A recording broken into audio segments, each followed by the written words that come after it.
देखो, अभी तक तो 2 बार मैं दिल्ली गया हूँ। आज भी जाने की उम्मीद है। कल कई प्रोग्राम रख रखे हैं।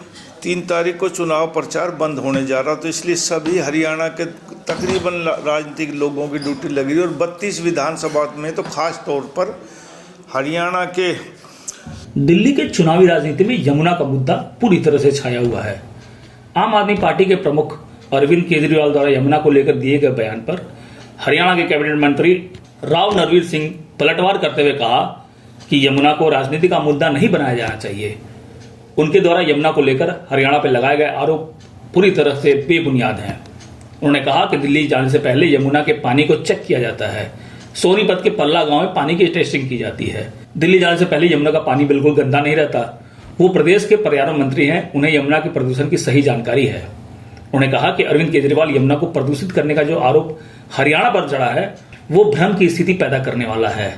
इस बार के दिल्ली चुनाव में जनता इस भ्रम को दूर कर देगी। एक साथ 7 विधायकों का इस्तीफा इसी बात की ओर इशारा कर रहा है। साथ ही उन्होंने कहा कि दिल्ली में भाजपा मजबूत स्थिति में है, दिल्ली में भाजपा की सरकार बनेगी। देखो, अभी तक तो 2 बार मैं दिल्ली गया हूँ। आज भी जाने की उम्मीद है। कल कई प्रोग्राम रख रखे हैं।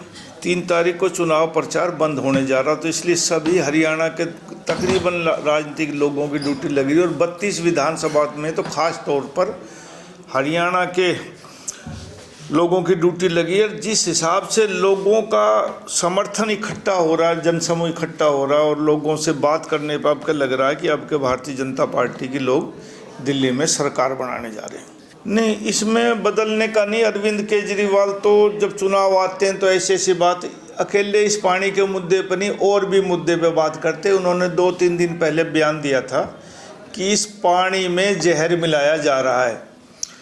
मैं पर्यावरण मंत्री हूं, इसलिए हमने रिपोर्ट हमारे पास हर महीने आती है। हम उसका साल में चेक कराते हैं 2 जगह। एक तो है पल्ला गांव,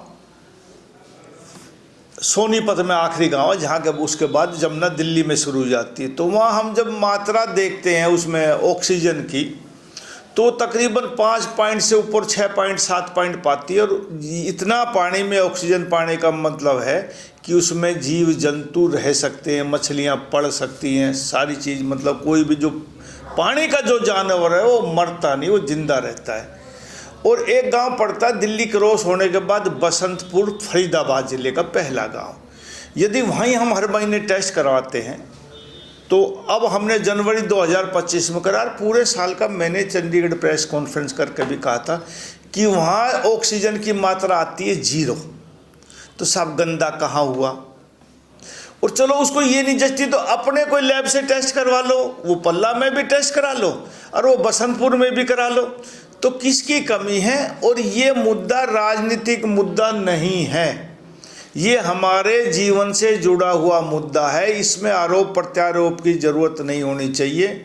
ये चुनाव तो आते जाते रहेंगे, जिंदगियां ज़रूरी है, इसलिए इस विषय पे बैठकर आपस में बात करके गहनता से विचार करके इसके समाधान की तरफ हमें चलना चाहिए।